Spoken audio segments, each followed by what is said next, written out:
The next morning Tae-hyung wakes up quite late.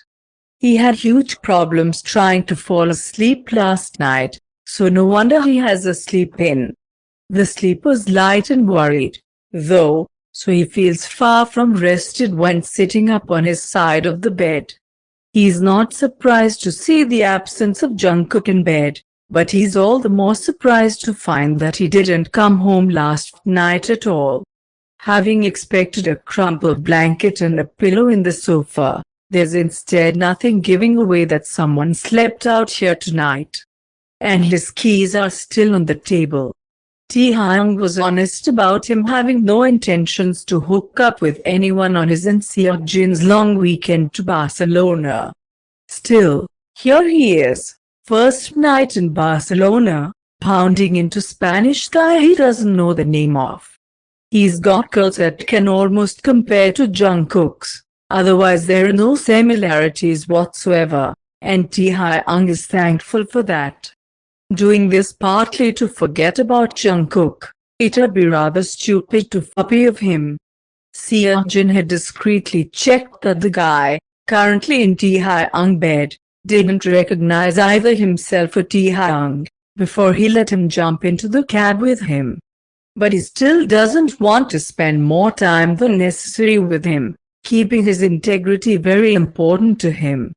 Pictures of Tae-hyung with an unknown guy would travel with the speed of light in social media and be covered thoroughly. And quite frankly, Tae-hyung isn't very keen for that to happen. For many reasons, but where the most important one obviously is that he still doesn't want news like this to reach Jungkook. The guy comes, and boy is he vocal. Tae-hyung cringes when realizing that Seokjin probably hears it all from his hotel room on the other side of the wall. Tae-hyung can only set his hopes to the possibility of Seokjin not being home yet, or that he accompanied that black-haired beauty to hers.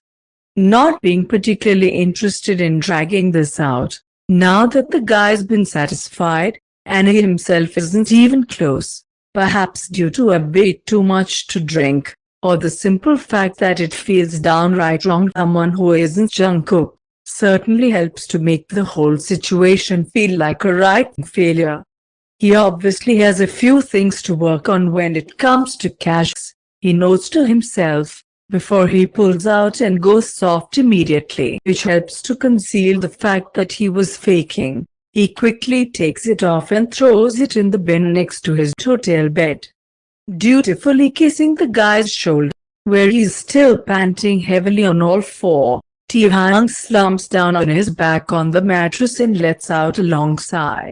"I'm tired now," he says and closes his eyes, hoping the guy gets the message. Thankfully he does, kind of seems to know the drill, and turns around to sit on the edge of the bed. "I can leave." Tae-hyung opens his eyes and shrugs, faking again. "If it's okay? Have an early start tomorrow. I'll get you a cab." The guy just nods and starts to get dressed, as Tae-hyung immediately taps in his order for a cab. Perhaps the Spanish bloke is as relieved as Tae-hyung is that this is where their ways part. Tae-hyung was most probably a lousy shag, and the worst part is that he can't even be that bothered about it. He needs to get some experience to be able to enjoy sex with others, that's clear, and that's what he tells himself as the door closes behind the guy. This is the first time in about 8 months he's with someone. It's also the second bloke he has with after breaking up with Jungkook 10 months ago. And it's slightly depressing realizing that his thoughts still seem to end up on Jungkook after, regardless of how hard he tries to block him out of his system. His mobile pings. Seokjin, so how was he? The feisty Spaniard. Tae-hyung, don't ping. Start. Seokjin, sounded like a good time though. Tae-hyung closes his eyes and bites his lip hard, trying to stifle the embarrassment spreading in his face. And he really can't be bothered to discuss the plot right now. Tae-hyung, guess it was a start. Or something. See ya, Jin. There you go. Stud. Tell me more tomorrow. Tae-hyung. What about that gorgeous woman then? See ya, Jin. She's sleeping out. Now Tae-hyung barks out a short laugh and shakes his head slowly. Tae-hyung. Night Hyung. See ya, Jin. Night Tae. Tomorrow's a new day. With new opportunities, they say. Tae-hyung smiles reflexively and puts away his phone. But he feels far from happy or content or at ease. The ugly face in the wake of his relapsed depression is lurking very close right now. He can almost feel the cold of it breathing down his neck. He misses Jungkook. And can someone please tell him why he still misses him? It's been 10 months. He needs to move on. For his own sanity, he thinks desperately, turning off the bedside lamp and pulling the duvet up to his nose.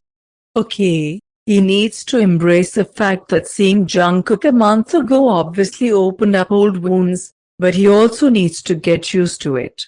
He will continue to bump into him, and the next time he probably won't be so lucky that Jungkook won't have his boyfriend by his side.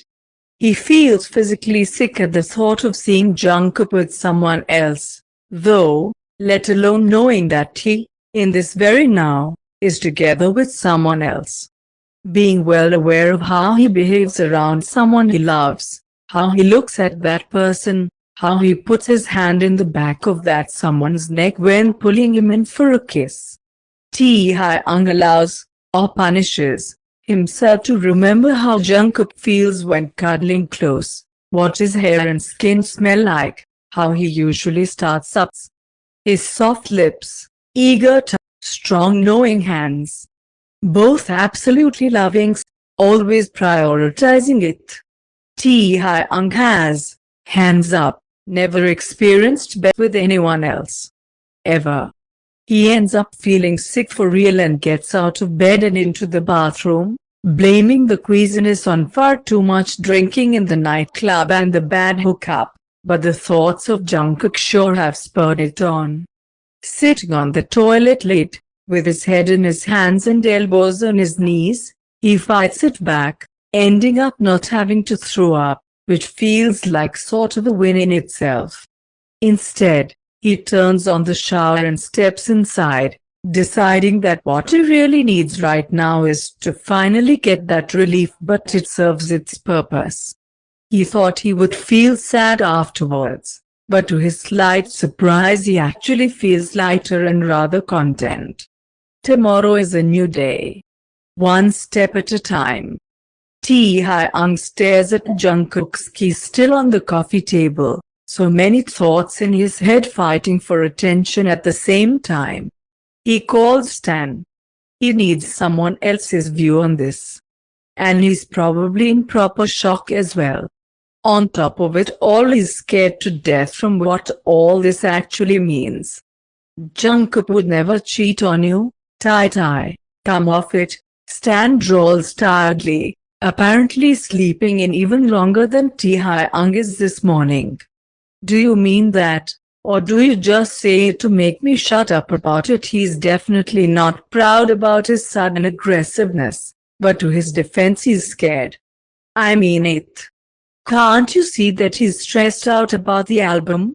They're pressuring him about finishing songs and all. You, if anyone, should know the drill. You can put yourself in his situation, right? Hell, you should probably show him some understanding. If anything, what a great friend Stanley. Supportive as ass. Tae-hyung makes the procedure short and mumbles something about someone being at his door, and hangs up on him. He's not stupid.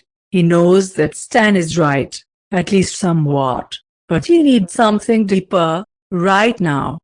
Not objective notifications. Something's going on between him and Jungkook that is new to him. Something he can't put his finger on.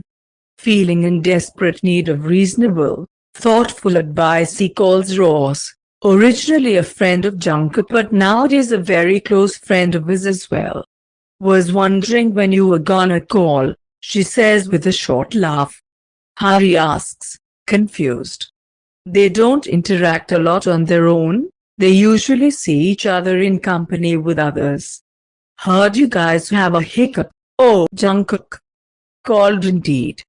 And since I love you both equally as much, I'm going to be open about it. So, watch your tongue. He wanted her undivided attention. But, with that said, what's your version of it? She adds softly.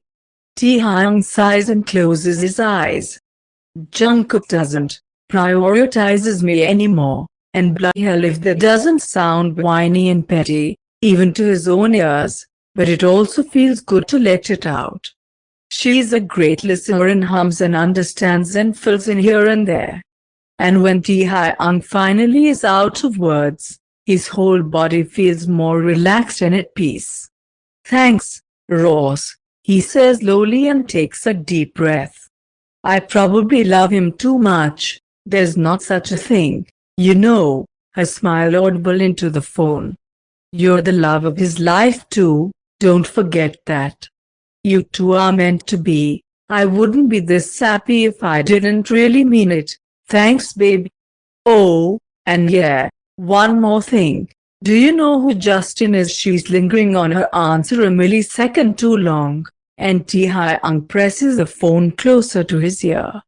Yeah. Producer Justin. And you don't know, nothing to worry about.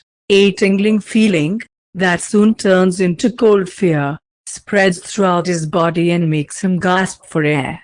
Did he stay at Justin's last night? And there it is again, that barely noticeable strolling in her answer.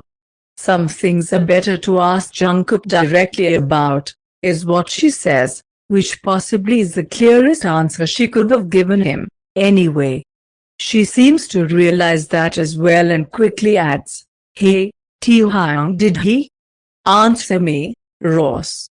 Please, it's difficult for me to be in the middle of whatever's going on between you guys, you know. I really didn't think Justin was a thing. Is he? I can tell you he isn't, so he did. Stay with Justin? Yes, he did. He'd never seen you so angry and cold, he said. He couldn't bear facing that again, until you have some proper time to talk it out.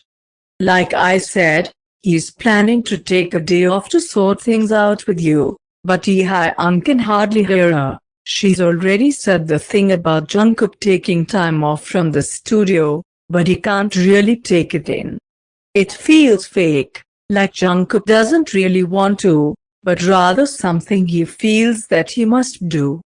There's a buzz in his ears and he quietly ends the call, vaguely noticing the worry in Ross's voice. Okay. So, they had a fight. Partly about Justin.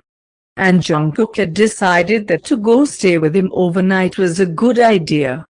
He's so painfully stupid sometimes.